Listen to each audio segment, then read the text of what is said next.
Thank you very much, everyone. Thank you. Progress being made, and I appreciate you all joining us. Last night, the FDA announced groundbreaking new policies to further increase testing, very substantially so.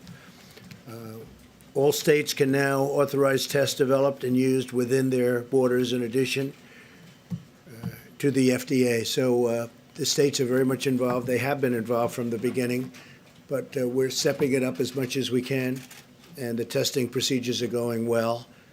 And within a short period of time, all of the private labs will kick in. This has never been done before, and it's going to be something I think it's going to be incredible if it's done properly. And these are great companies. These are among the greatest companies in the world, actually. So the state's going to be dealing through themselves and with local government, local physicians, local everybody. They're also dealing with us. But we have a tremendous testing capacity. Today, we're also announcing a dramatic expansion of our Medicare telehealth services. Medicare patients can now visit any doctor by phone or video conference at no additional cost, including with commonly used services like FaceTime and Skype, a historic breakthrough. This has not been done before either. In addition, states have the authority to cover telehealth services for their medical patients. And by doing this, the patient is not seeing the doctor per se, but they're seeing the doctor, so there's no getting close. During this time, we will not enforce applicable HIPAA penalties so that doctors can greatly expand care for their patients using telehealth. So the penalties won't be enforced. We encourage everyone to maximize use of telehealth to limit exposure to the virus. It's been a very successful method of communication, but never used on a scale like we're going to use at telehealth. And you'll be able to also better maintain hospital capacity by doing this. Earlier this morning, I spoke with executives from America's fast food industry, Wendy's, McDonald's, all of the big ones, Burger King, and they were great. We're talking about the pickups in light of yesterday's guidance you heard. To avoid eating or drinking at bars, restaurants, or public food courts, we discussed the important role that the drive-through pickup and delivery service can play in the weeks ahead. So that's happening, and they have been fantastic. They have been absolutely fantastic, and they've been doing it already, but they're keeping it open, and smaller staffs, very capable people and very capable companies, and they're doing it, pickups. Our guidance yesterday urges Americans to take action for 15 days to help stem the outbreak. So it's a 15-day period. I guess now would say it's a 14-day period. It's 15 days from yesterday, and we're asking everyone to work at home if possible, postpone unnecessary travel, and limit social gatherings to no more than 10 people. By making shared sacrifices and temporary changes, we can protect the health of our people, and we can protect our economy, because I think our economy will come back very rapidly. So it's 15 days from yesterday. We'll see what happens after that. If we do this right, our country and the world, frankly, but our country can be rolling again pretty quickly. We have to fight that invisible enemy that, I guess, unknown, but we're getting to know it a lot better. Today, the Senate has taken up coronavirus legislation that includes free testing for those who need it, as well as paid sick leave and family medical leave for workers affected by the virus. We're also committed to getting small businesses the support that they need. In fact, one of the things we talked about with the fast food operations, we spoke to the chairman and CEOs of all of the companies, but one of the things we discussed is exactly that, getting small businesses support and flexibility that they need for themselves and for their workers, and that's being worked on right now. At my direction, Secretary Mnuchin is meeting today with senators on additional stimulus packages. I can tell you he was meeting with them late until the night last night, and for a big part of the day yesterday, and tremendous things are happening. There's great spirit, tremendous spirit, and I can say that for Republicans and Democrats. I can say that with respect to Governor Cuomo, we had a great talk this morning. We're both doing a really good job, and we're coordinating it. And we agree, different states need different things, and we agree on that 100%. But we had a very good talk, and I think we're right down the same track, and it's going to be very successful. New York has a pretty big problem. I guess would be the #1 hot spot. That's no fault of anybody's. It's just the way it is. But we're working very closely together. We're also getting FEMA very much involved. They've been involved, but now we're getting them to a different level, and we'll have everything ready. We're dealing with the Army Corps of Engineers should that be necessary. We have them working in some cases, on standby in other cases. But my conversation with Andrew Cuomo was a very, very productive one and a very good one. I appreciate that. We're giving relief to affected industries and small businesses, and we're ensuring that we emerge from this challenge with the prosperous and growing economy, because that's what's going to happen. It's going to pop. One day we'll be standing possibly up here. We'll say, well, we won. And we're going to say that. Sure as you're sitting there, we're going to say that. And we're going to win. And I think we're going to win faster than people think, I hope. Later today, I'll meet with the leaders from the tourism industry, as well as industrial supply retailers and wholesalers, to discuss their critical roles. As you know, I met with the department store people, all of the retailers, the big ones, including Walmart and others. And it was a great meeting. They're stocking up their stores like they've never stocked them before. We're trying to get people to actually buy less, if that's possible, buy less. Don't take everything, just buy what you need for a while. They're going to stay open all hours of the day, and they've been fantastic. We're taking aggressive action now as one nation and one family so that America can rebound stronger, frankly, stronger than ever before. And we recognize that while many American workers can work from home, many others cannot. Many of our healthcare providers, first responders, and men and women in the food service and manufacturing are showing that they're showing up and standing up to provide us with the goods and services we need. So we want people to stay home where they can, but in many cases, when you talk about food service and manufacturing, certain items in particular, they're going in and they're practicing all of the safety rules and regulations that we talk about. So with that, I'd like to just introduce our Trade Vice President, Mike Pence. He'll say a few words, and then I'll make some other introductions. Thank you very much. Thank you, Mr. President, and good morning. It should be very clear to the American people that President Trump has initiated not only a whole-of-government approach, but a whole-of-America approach. And the President's interaction even today and through the course of this day with leaders in industry around the country reflects that we're not only bringing the full weight of the federal government to bear, but the full weight of the American economy. And I know I speak on behalf of the President when I say how inspired we are at the way the American people have stepped up and the way that American businesses, large and small, have stepped up. It's truly been inspiring. Our task force met this morning. We continue to focus on President Trump's priorities of testing, prevention, and supplies. And in that category, I'm pleased to report that while testing is available in all 50 states, as the President just indicated, through the swift action of the FDA at the encouragement of governors around the country, now state health authorities can authorize labs in their state and expand existing testing capabilities.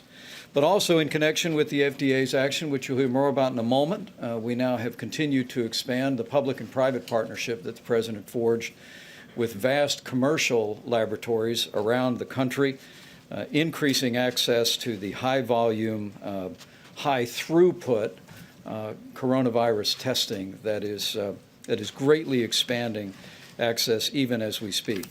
Also, our task force received a report this morning on the progress that the U.S. Public Health Service and FEMA are making, working closely with state governments and also partners in the private sector like CVS, Target, Walgreens, and Walmart to expand remote testing sites around the country. And we'll have a full report later this week as those come online. It's important the American people understand that testing is happening all over the country. But all of our health experts wanted me to tell the American people, you don't need the results of testing to know what you should do.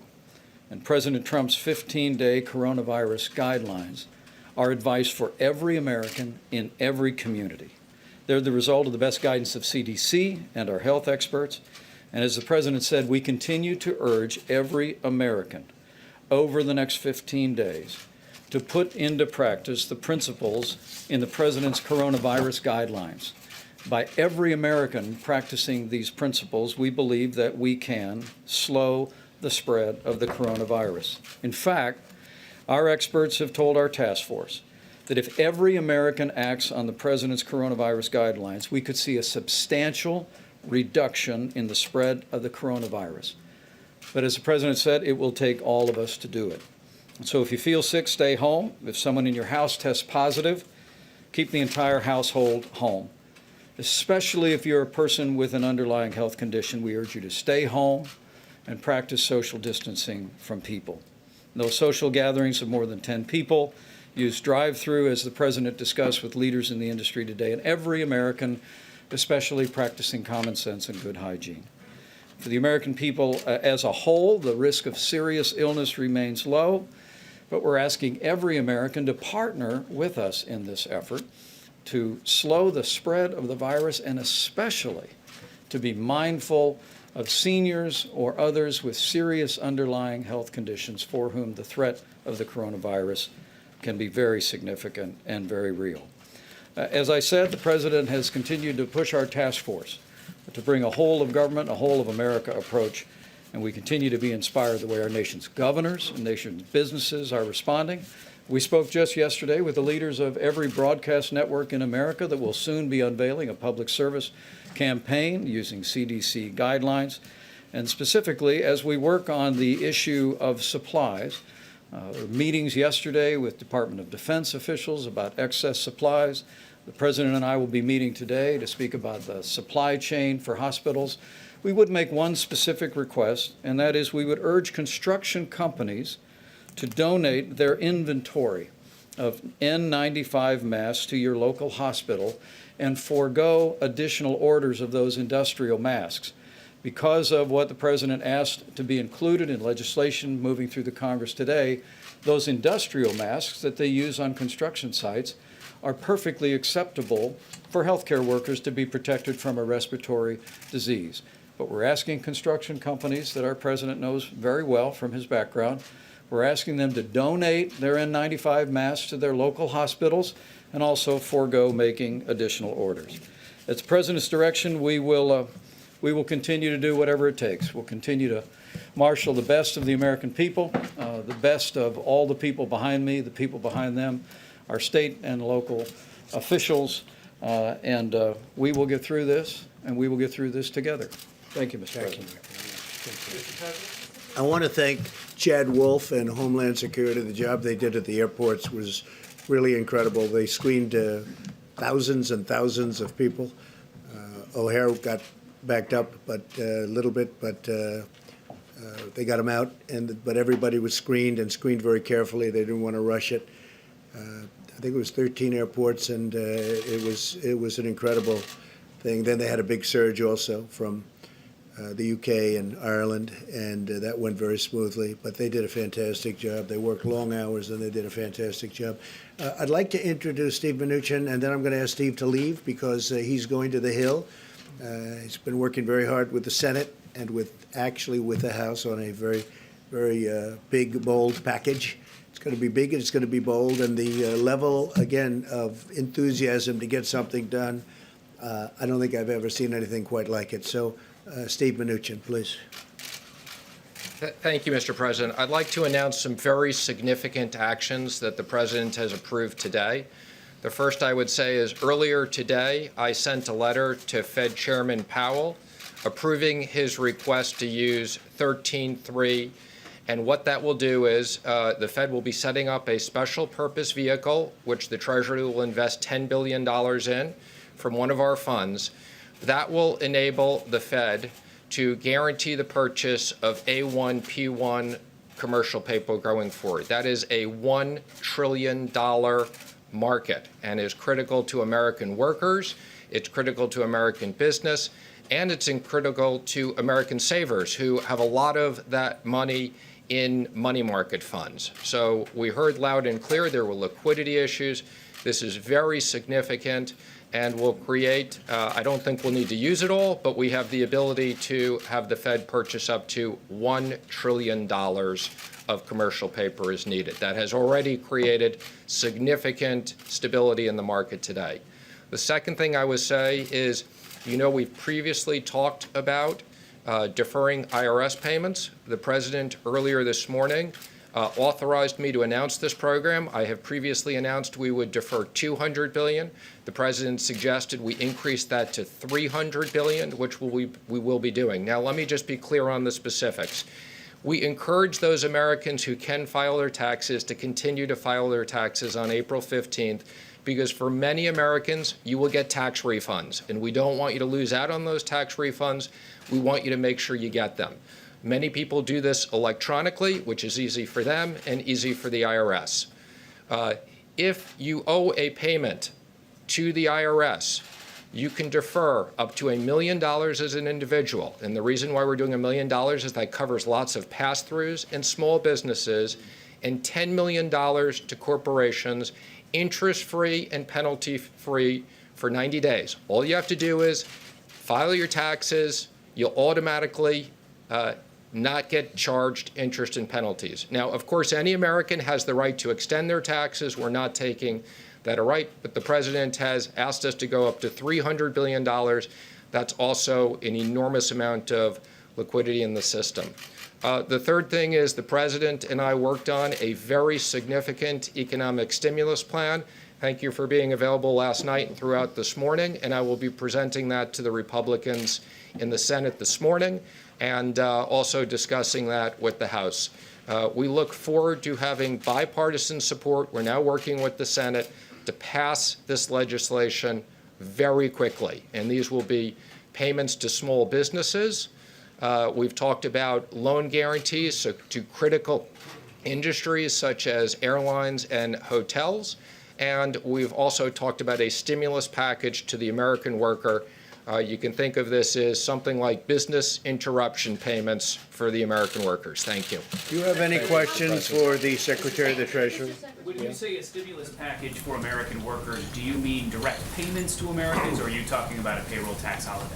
Although the President likes the idea of the payroll tax holiday, I will tell you what we've heard from many people, and the President has said we can consider this. The payroll tax holiday would get people money over the next 6 to 8 months. We're looking at sending checks to Americans immediately. And what we've heard from hardworking Americans, many companies have now shut down, whether it's bars or restaurants. Americans need cash now, and the President wants to get cash now. And I mean now, in the next 2 weeks. How much? I will be previewing that with the Republicans. There's some numbers out there. They may be a little bit bigger than what's in the press. Go ahead, please. Please, wait, please. What help are you going to give to airlines specifically? I've had discussions with all the airline CEOs this week. The airline CEOs have had conversations with the Senate and the House. As the President said, I was up with a subset of the Republican senators last night. I've discussed that with them. I think, as you know, this is worse than 9/11. For the airline industry, this is, they are almost ground to a halt. The President wants to make sure that although we don't want people to travel unless it's critical, we want to maintain for critical travel the right to have domestic travel. $60 billion, is that enough? I'm not going to comment on the specifics. I will tell you we're very focused. There's a lot of workers. This is strategically important to us, and we'll be working with Congress on this. The airline industry will be in good shape. Yeah, go ahead, please. There's been talk about $1,000 checks to every American, increasing support among Republicans and some Democrats for that. Would you support that going to everyone, or would you support some sort of income restriction on who gets a check? Well, I think it's clear we don't need to send people who make $1 million a year checks, okay? But that's one of the ideas we like. We're going to preview that today, and then we'll be talking about details afterwards. Well, I think we're going to do something that gets money to them as quickly as possible. That may not be an accurate way of doing it, because obviously some people shouldn't be getting checks for $1,000. And we'll have a pretty good idea by the end of the day what we're going to be doing. Mr. Secretary, Yeah, John, please. Can you tell, how would the mechanics of this work? I mean, we've been talking about a payroll tax holiday, some $500 billion worth was floated to me today. But so how would this idea of sending people a check work? Would you Would that be sort of an advance on what they would pay in payroll tax? Or how would it work? Again, we want to make sure Americans get money in their pockets quickly. We want to make sure small business owners have access to funds. We want to make sure that hotels, airlines, we have an entire package. We'll be laying out those details later today. Yeah, I have to say this, there are 4 different ways you can do it. That's okay. 4, you can hear me well enough, I imagine. Sorry. Okay. People at home, you're right. Those are very important people, come to think of it, especially your people. Look, we have 4 or 5 ways we can do it, 4 ways in particular. I think there's a 5th possibility, but there are some very good ways of getting the money out and getting it out quickly. Payroll tax is one way, but it does come over a period of months, many months, and we want to do something much faster than that. So I think we have ways of getting money out pretty quickly and very accurately. Okay? Can you talk about the timeline, please? How quickly do you think you can get this done? And while there is The president has bipartisan instructed me, support we have to do this now. So this is now. by the end of the week? We are going to work with the Senate, who's in session right now, actively. We will continue to have conversations with the House. I've already spoken to Speaker Pelosi once today. This is stuff that needs to be done now. The president has instructed me that this is no fault to American workers. For medical reasons, we are shutting down parts of this economy, and we're going to use all the tools we have, as I've said, and what tools we don't have, we're going back to Congress. We've seen I got to go back to $850 billion. To those who might be concerned that's too expensive. We don't want to talk about it, but it's a substantial number. We're going big. The expression, we could do it 2 ways. We could keep going back every day or every week. We're going big, and that's where Mitch McConnell, that's the way he wants to go. That's the way I want to go. I think we want to get it done and have a big infusion as opposed to going through little meetings every couple of days. We don't want to do it that way. We want to go big, go solid. The country is very strong. We've never been so strong, and that's what we're going to be doing. We don't want, with this invisible enemy, we don't want airlines going out of business. We don't want people losing their jobs or not having money to live when they were doing very well just 4 weeks ago.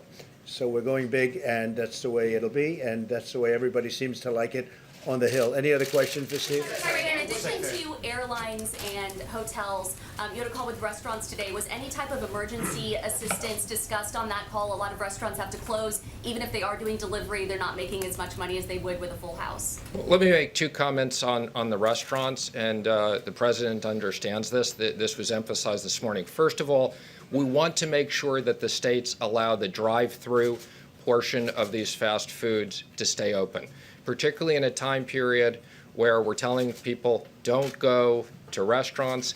These companies feed a big part of America, and I expect they're going to feed a bigger part of America. The second thing they asked me to emphasize, I wasn't going to do it now, but as long as you asked, many of these companies have apps. You can order ahead of time. That way when you get there, it's as simple as they'll have it packed. They can give it to you with social distancing, and it'll be very fast. So we expect that they will be able to feed a large part of the population.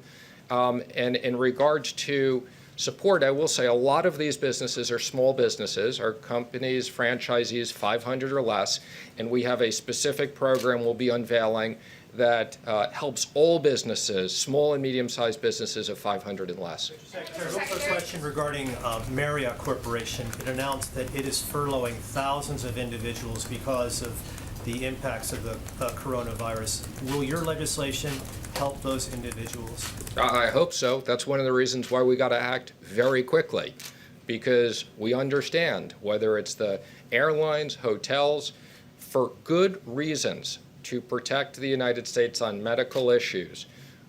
These businesses are shut down, and the president wants to make sure, as I've said, we will use all the powers we have. You saw this today, $1 trillion of potential liquidity into the market, and the powers we don't have, we're going to Congress. And I will say there's a lot of bipartisan support for these issues. So I'm going to apologize because I have to go deal with some other things, if that's okay, Mr. President. Thanks, Steve. Oh, yeah, I do want to comment on this, okay? We absolutely believe in keeping the markets open, okay? Americans need to know they have access to their money.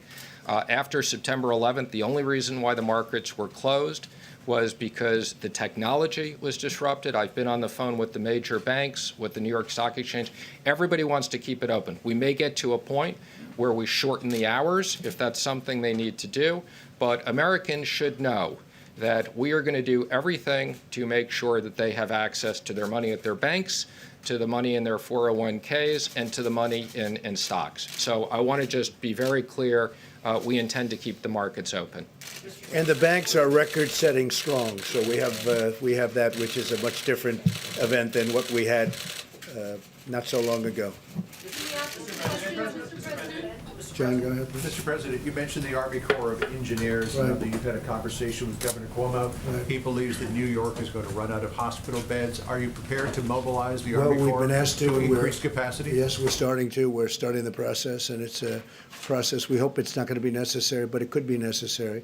The state is working on it very hard themselves, but we'll probably supplement what they're doing. And given that many of the precursors for our pharmaceuticals come from China, and there have been supply disruption, that supply chain has been broken to some degree. Do you expect that we could run into a shortage of prescription drugs? No, I don't see that at all, and I think China has every incentive to make sure that things work well. China wants to make sure that things work very well. They have every incentive to do so. John? Mr. President, the governor of Ohio has called off the election that was supposed to happen today, the primary election. Do you agree with that decision, and what steps are you taking to ensure that elections going forward, if this pandemic continues, that elections will be able to happen, including, of course, the big one in the fall? Well, the governor of Ohio is doing a great job. He called that off, and we'll see what happens. There's a court case, and it hasn't been fully determined yet. But if he called it off, I could understand that because, he's definitely somebody that knows what he's doing. We'll be seeing what very soon. They're going by the rule of 10 as opposed to 50, and that's pretty tough. I would say probably you could violate that if you wanted to for an election. I just think an election is a very special thing. He chose a different date, I think a date sometime in June. But that would be a decision that would be made by him. He felt it was necessary. The courts somebody's challenging it, so the courts will ultimately decide. Well, what are you doing to ensure that further elections, if we're still in this situation a month from now, 2 months from now, What I'm doing, John, is very simple. We're getting rid of this virus. That's what we're doing. That's the best thing we can do. By the way, for the markets, for everything, it's very simple solution. We want to get rid of it. We want to have as few deaths as possible. This is a horrible thing. You look at what's going on with Italy. We don't want to be in a position like that, but a much larger, because we're a much larger country. We don't want to be there. And I think we've done really well. I think we've done well. I think the states have done well. We're all working together. The best thing we can do is get rid of the virus. Once that's gone, it's going to pop back like nobody's ever seen before. That's my opinion, but I think it'll pop back like nobody's ever seen before. Please. Mr. President, just to follow up on John's question, specifically how many new hospital facilities could the Army Corps of Engineers build? And also, what specific measures are you taking to try to increase the number of ventilators in the stockpile? Right. We've ordered massive numbers of ventilators. We have, by any normal standards, we have a lot of respirators, ventilators. We have tremendous amounts of equipment, but compared to what we're talking about here, this has never been done before. And yesterday I gave the governors the right to go order directly if they want, if they feel they can do it faster than going through the federal government. Now, we've knocked out all of the bureaucracy. It's very direct, but it's still always faster to order directly. And I gave them, that was totally misinterpreted by the New York Times on purpose, unfortunately. But it's very important. Yes, Mike? I could amplify. Yeah, please. Yeah, thank you. The President directed us to work with the Department of Defense. There's two ways that DOD can be helpful in terms of expanding medical capacity. I know the governor of New York has asked us to look at the Army Corps of Engineers, which could perhaps renovate existing buildings. But the President also has us inventorying what you all would understand as field hospitals or MASH hospitals that can be deployed very quickly. We spoke with Governor Inslee yesterday in Washington State. We have resources in that part of the country that we could move. And as governors make these requests, we will process them, bring them to the President. But there are two different lanes that DOD can provide, in addition to many medical supplies to augment our national reserves. And the President has tasked us to evaluate, make available, and to consider every every request from governors for either field hospitals, expanding facilities, or the Army Corps of Engineers that could retrofit existing buildings. The Army Corps is very prepared to do as we say, and we're looking at where it's going. But, and they do call them MASH hospitals, but the field hospitals go up very quickly. We have them, we have all of this equipment in stock, and we're looking at different sites in a few different locations. And we're not going to need them in West Virginia, where so far I guess they have none. Still none? Still none, right? West Virginia. Big Jim, the governor's, he must be doing a good job. Or is that just reported? That's what's reported. No, but is that a reporting issue, or is that they have no cases? Well, that's all that, I just see West Virginia is the only one that has no cases. So obviously, that's being treated differently than in New York or California, different parts of California. I do say this, though, the Army Corps of Engineers is ready, willing, and able. We have to give them the go-ahead if we find that it's going to be necessary. We think we can have quite a few units up very rapidly. I'm going to work with Governor Cuomo. I'm going to work with a number of the governors. Governor Newsom has been very generous in his words, and I'm being generous to him too, because we're all working together very well. And I think a lot of very positive things have taken place. We're talking to California about different sites, but we can have a lot of units up fairly quickly if we think we need them. I think what I'll do is I might ask Seema to say a few words on the telehealth, and then we can get back to this, please. Seema? Thank you, Mr. President. And as the President announced earlier, we are doing a dramatic expansion of what's known as telehealth for our 62 million Medicare beneficiaries who are amongst the most vulnerable to the coronavirus. And we're acting in accord with the appropriations bill that was signed on March 6th, as well as the President's emergency declaration last week. And this action is a part of our broader effort to ensure that government requirements, rules, and regulations don't get in the way of patient care during an emergency. And today's announcement builds on the significant progress that the President has already made over the past 3 years around telehealth services. And while we have allowed for virtual check-ins, full telehealth benefits have been restricted to those living in rural areas, established patients, and just for those brief visits. But no longer, Medicare beneficiaries across the nation, no matter where they live, will now be able to receive a wide range of services via telehealth without ever having to leave home. And these services can also be provided in a variety of settings, including nursing homes, hospital outpatient departments, and more. And thanks to the leadership of HHS, we'll also be temporarily relaxing certain HIPAA requirements so that doctors can provide telehealth with their own phones, and we'll be using enforcement discretion when it comes to collecting copays so that cost won't be a barrier. This is a part of our larger efforts around mitigation, and as we are encouraging Americans to stay home whenever possible, we don't want our Medicare policies getting in the way. And so consider the implications of this. Perhaps an elderly patient with diabetes needs a routine checkup, and this has nothing to do with the coronavirus. And so with our new telehealth benefits, this person who's not really, who's at risk for the coronavirus doesn't have to venture outside their home. They can talk to their doctor via Skype, and they don't have to risk exposure to the virus, and they can receive that care from the safety of their own home. It could be another Medicare recipient who's experiencing mild flu-like symptoms, and instead of leaving the house and sitting in a waiting room full of other vulnerable people, they can also receive advice from their doctor from their home. And this shift is very important for clinicians and providers who over the coming weeks will face considerable strain on their time and resources. And now Medicare patients who don't absolutely need to come in to an office won't have to, and this allows the healthcare system to prioritize for care for those that are that have more needs or in dire need, and preserves protective equipment as well. State Medicaid agencies can also provide telehealth services without federal approval, and so we're asking all states to make this available as well. And we've also asked private insurance companies to expand their telehealth benefits and make it clear to their providers and their members what they cover.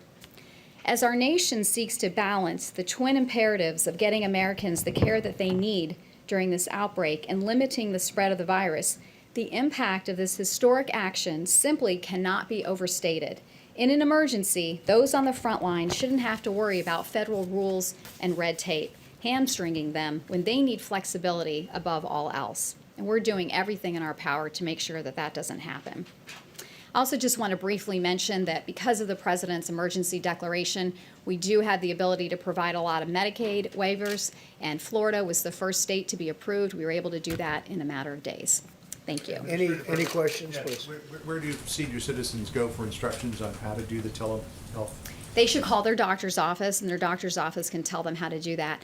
Also, there may be some of our Medicare members that may not have access to equipment, so we're asking family members to help with this, but also respecting the requirements around social distancing, and if any of those family members or neighbors have symptoms, they should obviously stay Will away. you be posting numbers also? That's correct, That might exactly. be the easiest way to do it. Yes. If you post in ads, if you post some numbers. And they can also call our 1-800 Medicare number, and they can also get information. Those phone lines are open.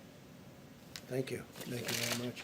Admiral, if you'd say a few words about where we're going, and then I'd like to ask Dr. Birx to say a couple of words, but how the system's working.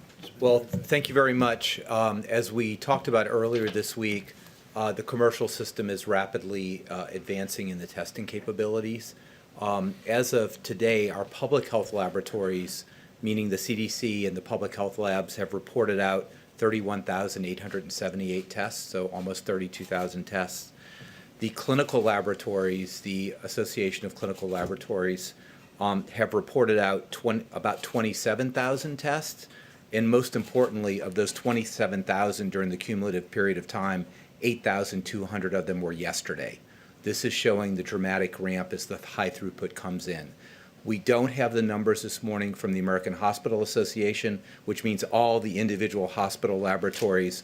We will have that upcoming in the next day or so, and then Ambassador Birx will have this whole process fixed with the legislation that everything will roll up into a common reporting probably by the end of next week. In terms of our drive-through laboratories, again, these are blossoming all over the country by individual states. The ones that we are heavily involved in and really pushing equipment to, we expect over the next few days to begin setting up 47 of these in approximately 12 states. The material is already palletized and being shipped to the locations. Most cities have the specific locations. Some do not, but it's still going to a central receiving. And we know that we'll be deploying at least 140 Commissioned Corps officers.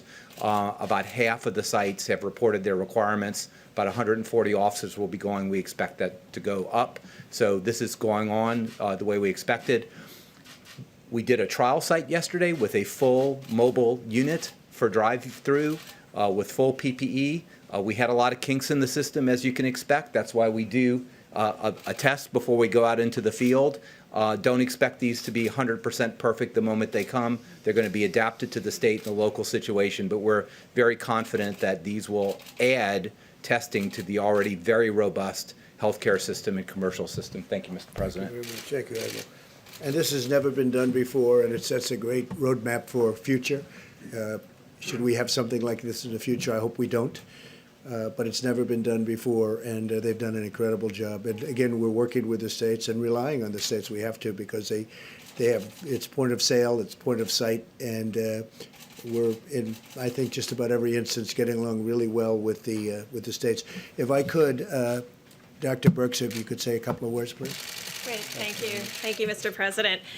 So I think what you've been hearing from us is to find solutions that are high quality and sustainable based on the frontline workers and governors' requests. And those come in on the governor's call. We've been immediately responsive to those. And that's the level of red tape and bureaucracy that we have removed.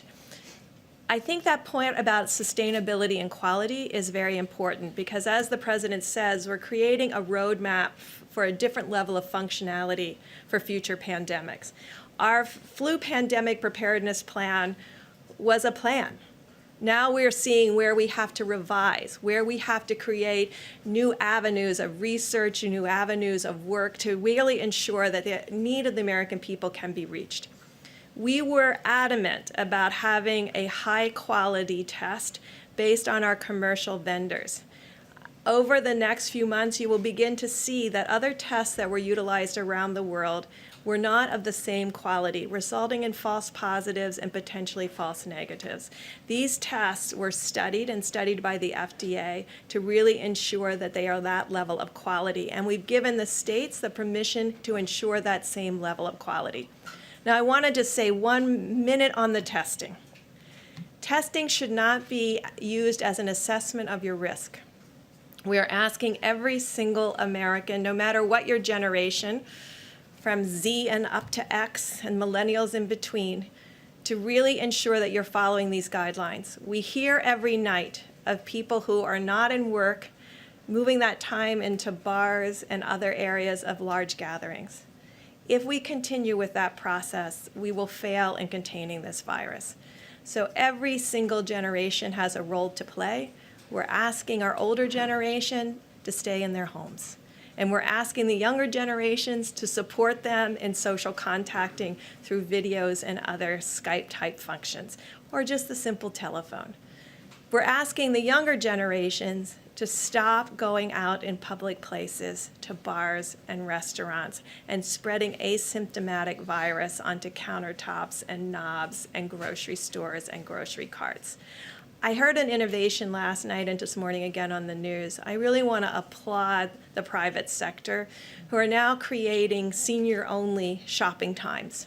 I think that's extraordinary. I think that shows what America brings, and I think other countries will learn from us about how to really protect seniors in this type of way. I'm hoping that carries through to next year when we have our flu epidemic, where we can really have a very different profile of the amount of mortality that we have during flu that we never talk about. Anywhere from 15,000 to 45,000 individuals are lost every year.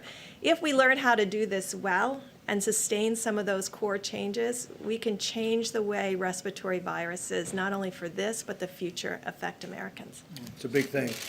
Doctor? Maybe a couple of questions. Yeah, so a question on the clinical data. So we've had now roughly 5,000 people test positive. We've had 90 deaths or so. When are we going to know the data of who those people are?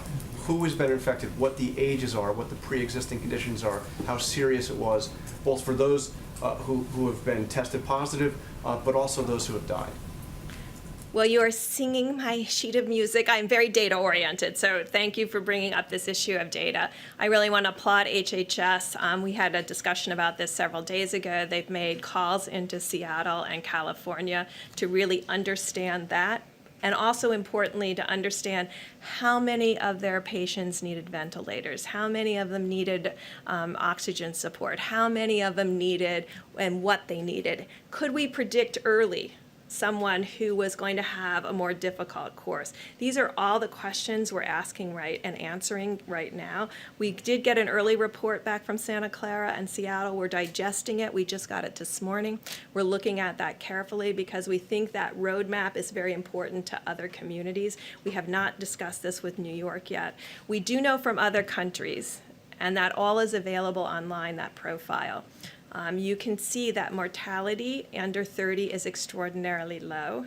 The mortality across the board outside of Wuhan is now settling somewhere around 0.7, but that should not be reassuring because it's much higher in people with pre-existing medical conditions, even if young, and people that are older with pre-existing medical conditions. And so we still want every American focused on doing what they can do today to change the course of this pandemic. Will you commit to making that data public so we will all know?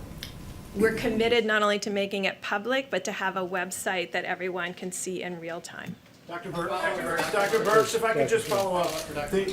You all are signaling a much more aggressive posture toward containment mitigation now. And many states have been very aggressive. But there is a small number of states that have not issued public guidance to their residents. Is it important for the success of the effort that 100% of the states be forward-leaning on this? And if so, Mr. President, what would be your message to those states that have not? Okay. So that's why the Vice President and the President yesterday issued those critical guidelines. As I said this morning on Fox and Friends, you can look at them as guidelines, you can look at them as requirements, and you can look at them as the president asking every American in every state to follow those. That's why we put them out at the federal level. We wanted to make sure every American knew what they could do today to change the course of this epidemic. I think it's empowering. I think it says all of us have a social responsibility to each other, and that's why we believe that every mayor and every governor should be instituting these guidelines that came from the White House and the President of the United States. And we've been very tough in those states. I know exactly who you're talking about. We've been very tough in them. Thank you. Please, go ahead. A follow-up question on the testing. You've been telling us for days now that millions of tests have been sent out. So why have fewer than 60,000 people actually been tested? I think you will see different numbers this week. You heard just at 8,000. Remember, all of these tests, the high-speed tests, were approved last Friday night, and last Thursday night. I think if I could talk to Thermo Fisher and the other groups that have these platforms out there, do not rely on a pull technology push out those tests. Because we can only make them available, groups have to order them. So we've been talking to Thermo Fisher, one of the key platforms, to push out tests based on need and not wait for orders. And is that where the issue is, getting the tests out, or is it getting the tests conducted? That's a great question. I know part of it is getting the test out right now. I think the Admiral and others are working on getting the issues related to getting the test conducted. Obviously, that does take time. He is working on innovative solutions that are creative and sustainable, that will be a game changer in testing, but we don't have the data yet. This is a critical comparator. Can you do it yourself? Can you actually sample yourself? These are the kinds of things we're working on right now, and he's getting the data for us. And the states are actually doing a lot of it. The governors and the states are doing a lot of it, with even our tests. Yeah, go ahead. Go ahead, please. Okay, thank you. Can you give us a sense of how long these tough new restrictions will need to be in place until we start to see the rate of this virus going down? And also, can you speak to this study that as many as 2.2 million people in the United States could die if there weren't this type of action by the government taken? To what extent did that prompt what we saw yesterday? I think, models are models, and they're based on input, and they're based on infectiousness without any controls. I can tell you we've never seen that level of infections that modeled up to that 2.2 million in mortality. So we are looking at that. We are having a particularly model meeting tomorrow. I think that's really going to be important. I've dealt with a lot of modelers in my time. They're wonderful people. But they all have their favorite inputs and they all have their favorite integration functions. So we're evaluating all of those so we can integrate and create the best model for the United States based on the best data. And that first set of recommendations you saw were based on what we could do today to prevent anything that looks like that. If I could just say one other thing to the hospitals and dentists out there. Things that don't need to be done over the next 2 weeks, don't get it done. If you're a person with an elective surgery, you don't want to go into a hospital right now. There's a lot of distraction. There's a lot of people doing a lot of other things to save people's lives. So let's all be responsible and cancel things that we can cancel to really free up hospital beds and space. And then let's do everything that we can to ensure that we don't need the ventilators because we protected the people who would have needed to use them. And are you looking at the possibility of more actions like, for example, limiting travel within the United States? Are you looking It's at possible. It's possible. We'll see how it goes. I think there's been great cooperation with local governments, states. We'll see how it goes. It's going right now pretty well. Yeah, please, go Can I ahead. follow on that, Mr. President, Please, very quickly? yeah. Just very Go quickly. ahead. Do you need to invoke the Defense Production Act to get more of those medical supplies to different hospitals? Well, we're able to across- do that if we have to. Right now, we haven't had to, but it's certainly ready. If I want it, we can do it very quickly. We've studied it very closely over 2 weeks ago, actually. We'll make that decision pretty quickly if we need it. We hope we don't need it. It's a big step. Need more help from the federal government Well, when it comes to those supplies. You know, when you What say do the to states, those governors? in particular, 3 states need some help. And some states, have 2 people, 3 people, no people, in the case of, again, West Virginia. So we're looking at it very closely. We've taken it apart 15 different ways. It's a very difficult thing to do. It's a very big step, and if we need that step, we'll take it. Okay? Quick follow on Kristen's first question. A lot of people have got travel to places that aren't considered hotspots, Yeah. Caribbean, Mexico, that sort of thing over the next few weeks. Would you recommend that they follow through with those plans? I would just say, enjoy your home. Stay. I would just say right now, we have to get this problem fixed, and then we'll get back into business really quick. We'll open up our country, we'll open up our society, the world will hopefully open up. We see areas of the world that haven't done well, and we see areas that are doing very well, and I would put us in the category of doing very well for a country so big. I think that I would recommend that they just enjoy their living room. John? Yeah, go ahead, please. What do you say to people who are not heeding these guidelines from the White House? And then also I have a question on asymptomatic people. Yeah, sure. Dr. Burks. I'm not happy with those people if they're not. But, you know, those people are being shouted down by other people. They know it. They're being, it's almost like self-policing. People went in, there are a couple of instances, I guess, probably more than a couple, where people are not happy when they see others doing what they're not supposed to be doing. We have to get rid of this. We have to win this war, and ideally quickly, because the longer it takes, it's not a good situation. And I'm not even talking about the economy. I'm talking about the lives of a lot of people. Yeah, please, did you have one? Will the White House put any restrictions on corporate bonuses for companies that do get bailed out like airlines? I'm going to ask, I think I'm going to ask Mike, answer that question. I think it's all a work in progress. What President Trump has made clear to industries around the country is that we're going to do whatever it takes. We understand this is an extraordinary moment in the life of our nation. It's the reason why the President brought in leaders of the financial sector, airline industry. He'll meet with all additional industry leaders today in tourism and hospitality. But he has tasked the Secretary of the Treasury to work with members of Congress in both parties to make sure that we construct the kind of economic support that will allow those industries to weather the period of the coronavirus and then to come back stronger than ever before. We've had such incredible, I don't know, it's almost the word spirit is the best word. It's like a spirit. The banks have come in, and the banks are doing things that they would have never done. They're working on extensions and lots of things that they wouldn't have done. Co-pays with regard to the insurance companies. I mean, for them to be doing what they're doing, you know all about the co-pays. They would have never done that, and they did it. They were in my office. They, I would say, the 11 biggest in this country. I guess probably the 11 biggest in the world, the big ones, all the big ones, and they did things on copay that nobody would be doing, that they wouldn't have done in a million years, but they're doing it. There's a great spirit going on right now in the country. So you want to, yes, please. Dr. Fauci, you've said you like being accused of overreacting because that is an indication we may be doing things necessary to beat this, bend the curve. How long do you think it will take for you to be confident that yes, we're bending the curve, or no, we're not? You know, I can't give you a firm number on that because the dynamics of outbreaks in some respects are predictable historically. They do this and that.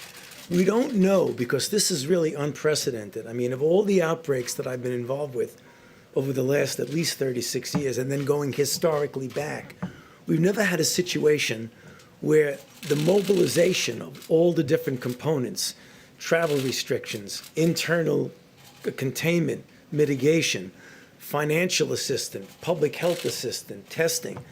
So we don't really know. But the one thing I do know that if you look at models with all of their vicissitudes of models, is that when you have input into the kinds of mitigations and things that we're doing, we're going to see a hump instead of a peak. I would be really surprised if all the things that we're doing, and this is really a comprehensive approach. I was struck as I was listening to everyone make their presentations that, you know, I'm a scientist, I'm a health person, and I'm a physician who sees patients. So I look at it from one particular standpoint.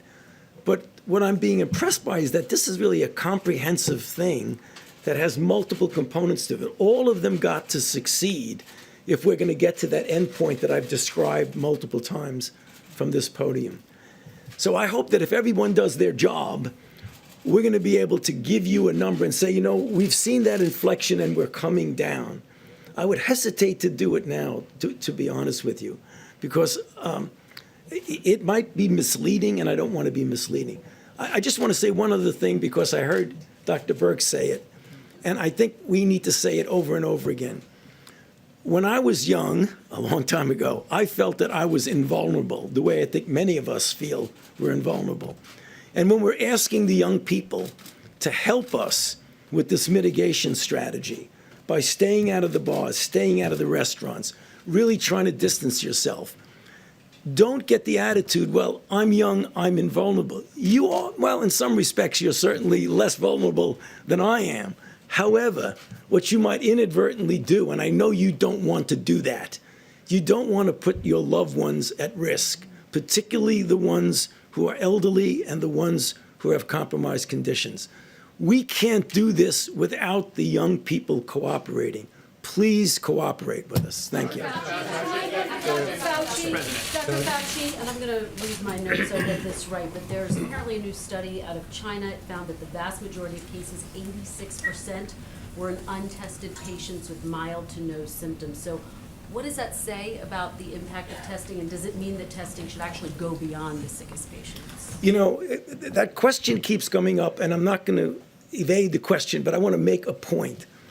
We tend to think that we're not going to be able to mitigate or contain without testing. They complement each other in some respects, but they're separate channels. Even if we had no testing, we should be doing what we're doing now. The question you're asking, so I won't evade it specifically, would it be important outside of a doctor-patient coming in together, of knowing what's out there, what might be under the radar screen? The answer to your question is yes. So let me tell you what the CDC is doing right now. They're going out there, and part of their program is to get a feel for what is there that wasn't initially thought to be coronavirus, that was thought to be something else. When you do that, you're also going to get a feel of what the penetrance is in society. So we are heading with the high throughput things that you've been hearing about to get an answer to your question. Dr. Fauci, Governor Cuomo said this morning he believes that we'll see a peak in terms of infection in 45 days. Would you concur with that? You know, it's possible. I mean, I know that the governor has been really, I believe, doing a really good job of trying to stay ahead of this. 45 days is not unreasonable. You have to be careful. When you get a number, you own the number, and then if the number doesn't come out, you're in trouble. And that's the reason why, from our standpoint, from the federal government, we're talking about a range. So within that range, I mean, it isn't like you want to be correct for the sake of being correct, but you don't want to be wed to something and then have to back off. Go ahead, please. When is the soonest that we'll know that these new guidelines are actually bending the curve or actually working? And is there a point in time where you know, in the next couple of weeks, where you'll be able to tell the president more draconian measures are needed? Well, okay, so what's happening, I mean, if you look as a metaphor, it's kind of like a race against the virus. If left to its own devices, we'll do this. And us trying to somehow blunt that. Now, you could see the virus going up and up, and your effect, your work, what you're trying to do, may actually be having an effect, but you may not see it because it'll still be going up. And as you're trying to implement your interference with the virus, you may not realize that you're actually interfering. And you'll say, wait a minute, it's still going up. What's going on? You've done nothing. But you don't know whether it would do this versus that. So the answer to your question, it probably would be several weeks and maybe longer before we know whether we're having an effect. It may be at the end of the day, we'll see a curve that would have been way, way up. But I wouldn't put us to task every few days. Well, wait a minute, it's going up. Is it working or not? That would be really misleading if we do that. Go ahead, regarding the 15-day guidelines which were announced yesterday. One of those guidelines was a recommendation against gatherings of 10 or more people. And today, the governor of Alabama issued her own guidelines, and it was a recommendation against gatherings of 25 or more people. What is your recommendation for people of Alabama, people across all of the country, as far as the guidelines that were announced yesterday by the federal government? Okay, so the one thing we don't want to do is to get hung up on the difference between 10 and 25. I think you might agree with that. When we give guidelines, they're only guidelines. We sit down, we look at the data, as Dr. Burke said, we're data-driven, and we say on different models, 10 looks good. If someone wants to do 25, we're not going to fault them, but if someone wants to come to us and ask us what we think the best is, we stand by the numbers. It isn't perfect, it isn't precise math, it's assumptions and it's data that make you get your decision. But would it be more effective if every state and every city in the country was playing by the same rules Yes, instead of different? of course. But this is the United States of America. There's a lot of free enterprise there. People do their own thing. And quite frankly, I don't think there's a big deal difference between 10 and 25. We got many, many more important things to worry about than that difference. Mr. President, thank you. Going back to supply chains and then talking about preparedness for the future, yesterday Larry Kudlow said that there's an idea floating around the administration to cut taxes for companies who would be bringing their supply chains back to the United States. He said he specifically liked immediate 100% write-offs for structures, equipment, but he said you hadn't endorsed that yet. Would you endorse an idea like that? We're looking at many ideas. That's one of them, frankly, and we're looking at creating incentives for companies, not only that type of company, but other companies. We're also looking to help companies such as the airline industry within the airline industry, and we'll be doing that. We will be doing that. This is not their fault, and they've been very understanding, actually, and we're going to be helping them. We will have a very powerful airline industry, and it'll start up as soon as this is over. We'll have those planes ready to go. So we have to help them during the short term. We're very important.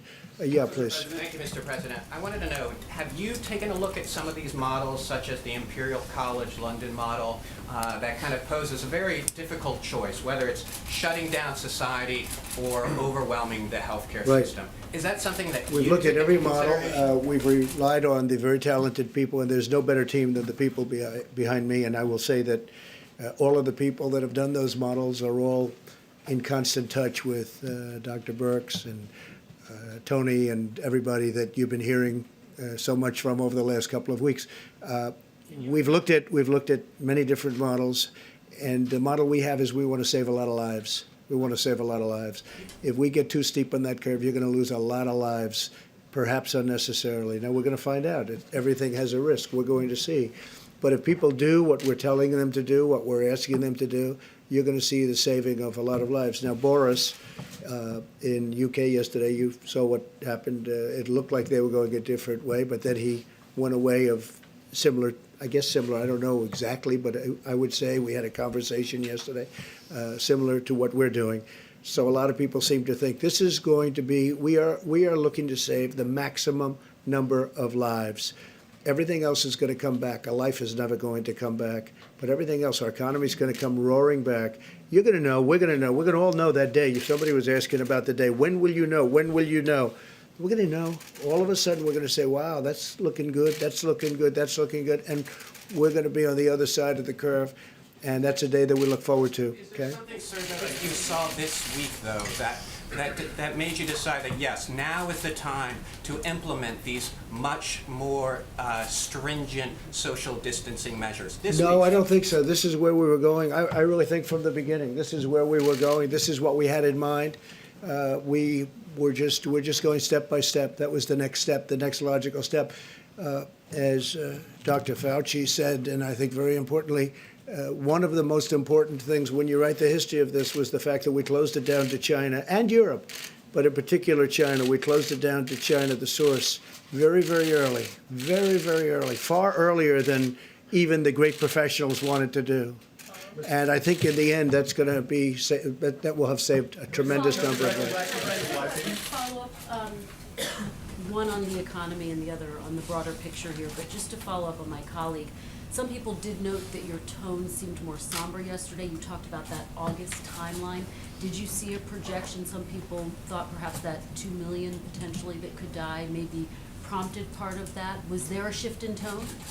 I didn't think, I mean, I have seen that where people actually liked it, but I didn't feel different. I've always known this is a pandemic. I felt it was a pandemic long before it was called a pandemic. All you had to do is look at other countries.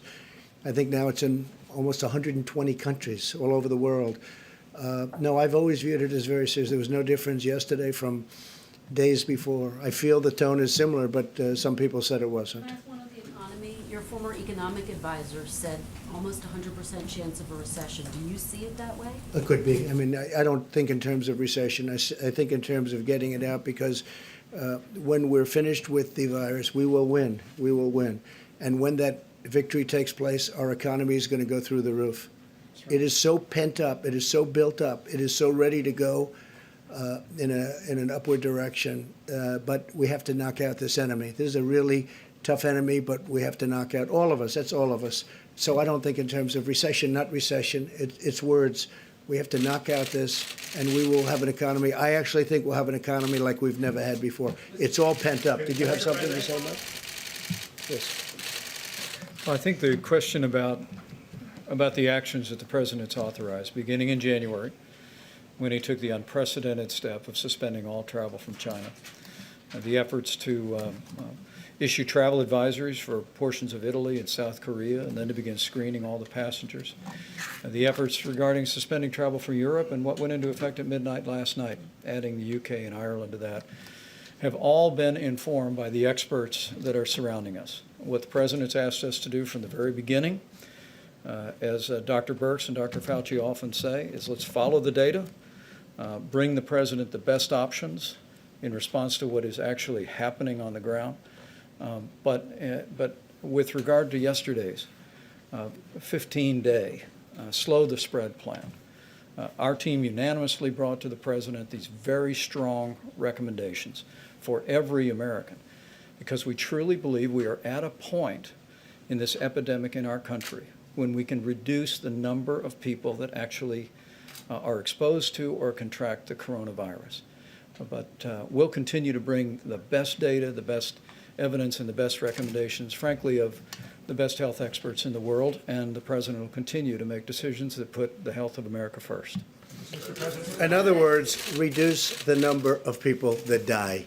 That's what we're trying to do. And when you do the steep curve, a lot of people are going to die. A lot of people.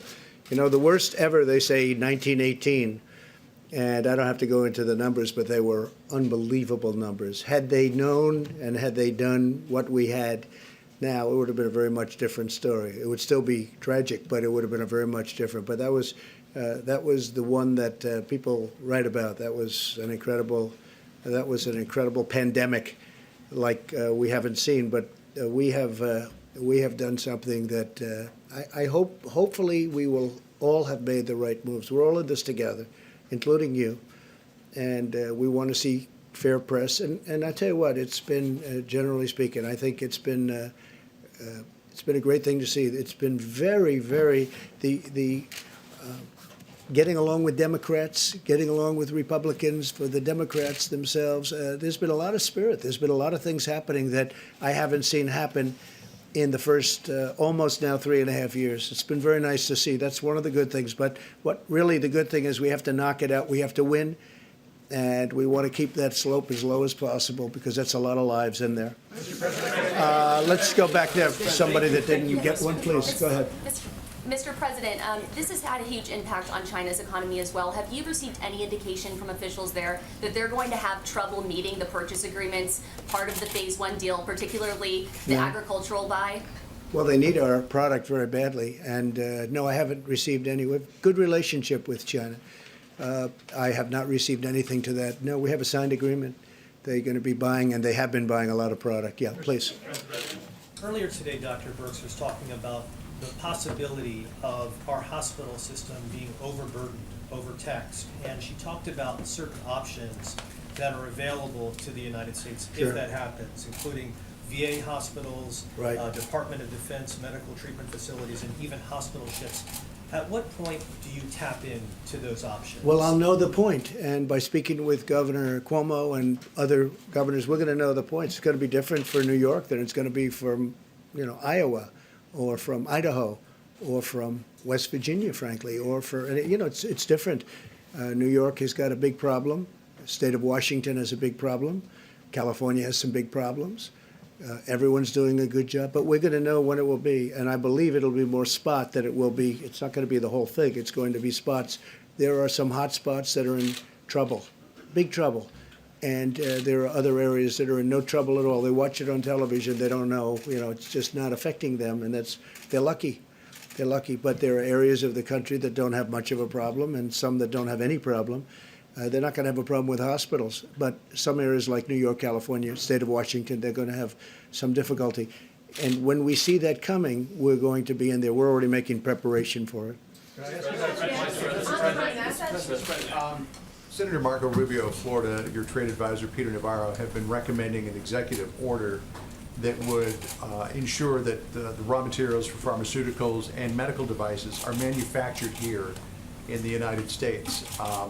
We were getting some indications last week that you were close to signing this executive order. Can you tell us? Well, we're where looking you at are on different that? things, John, and I don't want to say exactly. Right now, China's been sending us everything we need, but we're looking at some alternatives, yes. We are looking for alternatives. And we have other places. Ireland does a lot of work for us. You know that in that world, in the pharma world. A very tremendous producer, and we are looking to bring a lot more back home. And I've been, excuse me, you know me for a long time. I've been talking about this for many years, long before I decided to run for president. I've been talking about this, and we have to be able to take care of our country, and that was one of the many things on the list. So we'll be talking about it, but we are discussing it, and Marco is very much involved, and Peter is very much involved. A lot of people are involved, and a lot of people feel that way, but we'll be discussing. Let's go, please. Thank you, sir. You said Canada has closed its borders to non-citizens. Are you considering... Not to the United States. Not to the United States, of course. Are you considering closing the land borders in the United States? And also, you've discussed... Well, Canada has not closed it to the United States, right. So we're working very closely with Canada, but they have not closed it. They have closed it to the world, but they have not closed it to the United States. Are you considering closing the U.S. land borders? I don't want to say that, but we are discussing things with Canada, and we're discussing things with Mexico, quite honestly. And again, the relationship is outstanding with both. Outstanding. We just signed our deal, USMCA, and the relationship is very strong. Go ahead, please. China and others have criticized you for using the phrase Chinese virus. How do you feel about that? Are you going to continue using that phrase? Well, China was putting out information which was false, that our military gave this to them. That was false. And rather than having an argument, I said, I have to call it where it came from. It did come from China. So I think it's a very accurate term. But no, I didn't appreciate the fact that China was saying that our military gave it to them. Our military did not give it to anybody. Critics say using that phrase creates a stigma. No, I don't think so. No, I think saying that our military gave it to them creates a stigma. Mr. President, Please. When you speak to travel and tourism executives today, what specific help are you going to offer to them, if at all, or is it still vague? Well, we're going to help. They need help. Look, let's face it. You know, they go from having record-breaking years. This is the third year of record-breaking years, travel and tourism, airlines, everything. They were doing record numbers, ordering new planes, building new hotels. Everything was really hunky-dory. And then one day, we hear about this rumor in China, and then we find out it's much more than a rumor. And then all of a sudden, we make a great decision to close it up early. It would be a whole different world. It would be a whole different world. But we make a decision to close it up to China, and all of a sudden, tourism, and then we close it up to Europe, which, you know, people never heard of this before. I'm not sure that that's ever been done. I know that when I made the decision to close it to China, people told me that's never been done before, but it was a great decision. We make good decisions. So I'll tell you my best decision. The people behind me are total pros. All over the world, they're respected. Dr. Birx, Anthony, who's become a, where's Anthony? He's become a major television star for all the right reasons. No, he's just so professional, so good. The people that we have working here have been incredible. And they're totally respected. The Admiral has been incredible having to do with the testing, incredible. And he's viewing this as testing also for the future. We're building a platform. When we took over this platform, first thing the Admiral said was, this was not designed for what we're talking about, millions of people. It wasn't. And it's nobody's fault. It's not like who could have ever predicted a thing like this. But we broke it down, and it's really going to be an incredible system. And it is now a great system. I just want to say these are incredible people standing behind me. They're the most respected in the world. Every country that you've mentioned today so far has called them, and they call them all the time for advice. There's nobody better than what we have. Why haven't we seen Dr. Redfield? Say it? Why haven't we seen Dr. Redfield the last couple of days? I don't know. I can't he's imagine. in Atlanta running the CDC. I can tell you he's doing a good job. We're very happy with him. Mr. Yeah, please, you have it. Go ahead. Mr. President, yesterday we were being told that the payroll tax was going to comprise the lion's share of fiscal stimulus. Right. We also had the markets fall quite dramatically yesterday. And did that inform? It wasn't about the payroll tax. Did that inform your decision? What made you make that change, and when did you make that change? Well, I didn't make a change. We're looking at payroll tax, and we're looking at various other forms of getting money to people. And the payroll tax is something that I've always liked. The problem is it does take a period of time, months before they really see something. And we don't really have months in terms of people living. A lot of these, you have people that work on tips. You have people it's a large number of people. It's a tremendous, who would think this, right? And they do nicely. They work very hard, but they work on tips. We have to take care of our people. We don't want to have people suffering during this period. It wasn't their fault that this thing all of a sudden was upon us. So we're looking at we're also looking at payroll tax. It's possible. It's also possible we'll do a percentage of payroll tax and then other things. But we'd like to be able to get money to people.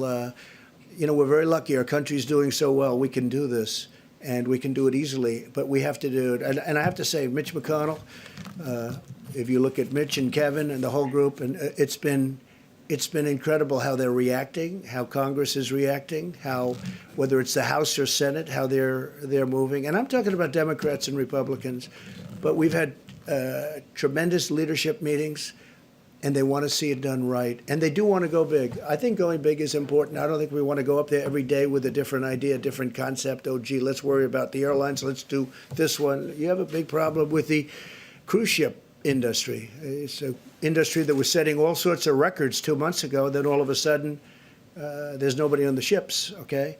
So we have to help these. These are great industries. These are going to be taking care of people and passengers and for years to come and paying tremendous taxes for years to come. So we have to make sure that this is done. Yes, John? Mr. President, I want to bring up what you referred to just a short while ago about politics. In your address to the nation, you said we have to put politics aside, stop the partisanship, and unify together. But this morning, you criticized the Democratic governor of Michigan. Yesterday, it was the Democratic governor of New York. You've attacked Obama. You've attacked Biden. In fact, every day except one since that address, you've lashed out at a Democratic leader. Are you going to set the example? I only do that when I have to respond. I watched her on television. She said something that was false, and therefore I did do that. And I will continue to do that. If they're not going to play fair, because, they have the media on their side, I don't. I just have me. And if they're not going to play fair, I'm going to do that. If they are going to play fair, there's going to be nobody better than Donald Trump in terms of bipartisanship. But if they're going to say things that are false, like the story that was written yesterday, a lot of people, I don't know, somebody, I think I know who, but they taped the conference call that I had with the governors. It was a good call. It was fine. I assume somebody's going to tape it. They handed it to various people, and one of them was the New York Times, and the New York Times chose to write totally inaccurately about it. It was a disgraceful thing. It was bad journalism, but, they do a lot of bad journalism. But we respond to that, and actually, people get it. People get it. No, I want it to be bipartisan, and nobody's going to be better than me. But when they attack me or the people, these incredible people behind me, I'm not going to let them get away with it. I can't do that. Okay, how about one or two more questions? Go ahead, please. Follow-up on the 15-day Please. guidelines was the next natural step.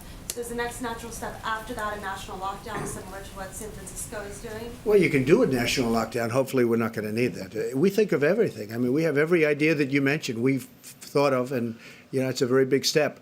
That's a step that I mean, in one sense, would work. It's a very big step. It's something we talk about, but we haven't decided to do that. Please, go ahead. Mr. President, what would be the determining factors for you to take that action?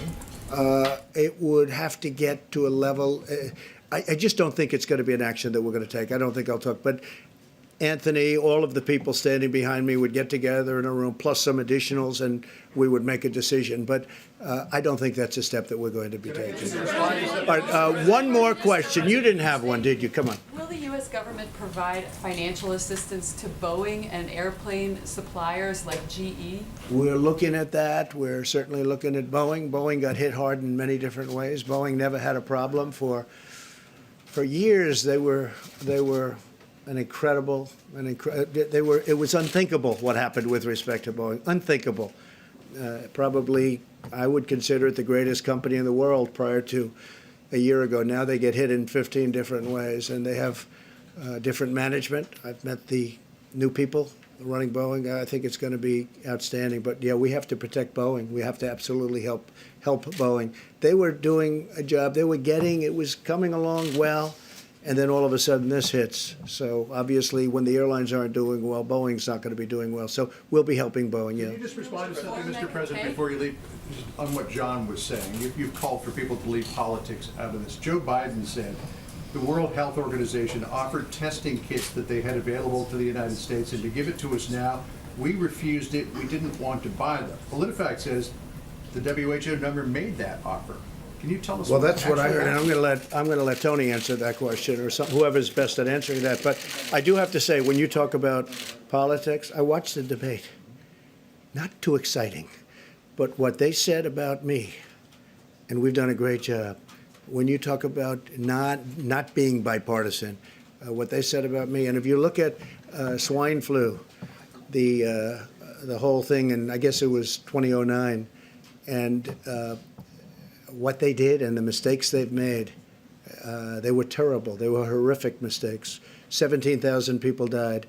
And I'll be honest, they shouldn't be criticizing because we've done a fantastic job. The only thing we haven't done well is to get good press. We've done a fantastic job, but it hasn't been appreciated. Even the closing down of the borders, which had never been done, and not only did we close them, but we closed them early. The press doesn't like writing about it. So we've done a poor job on press relationships, and I guess I don't know who to blame for that. I don't know. Maybe I can blame ourselves for that. I will blame ourselves, but I think we've done a great job. I think we've done a poor job in terms of press relationship. But let me have somebody answer your question. Yeah. So I tried to cover this in the answer when I talked about quality of kits, and our quality analysis runs through the FDA.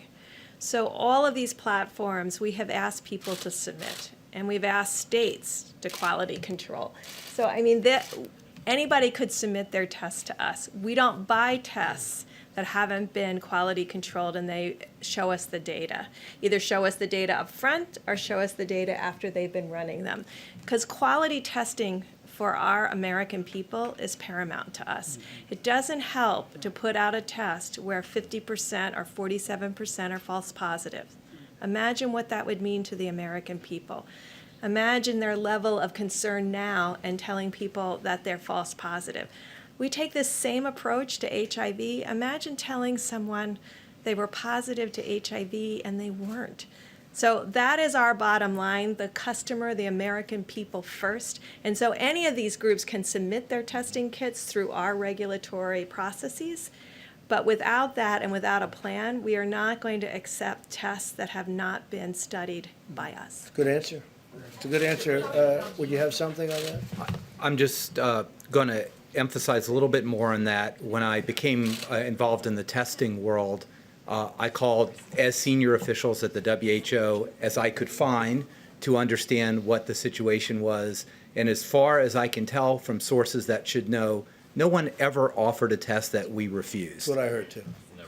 This is a research grade test, right? Research grade test that was never submitted, not approved, not submitted to the FDA.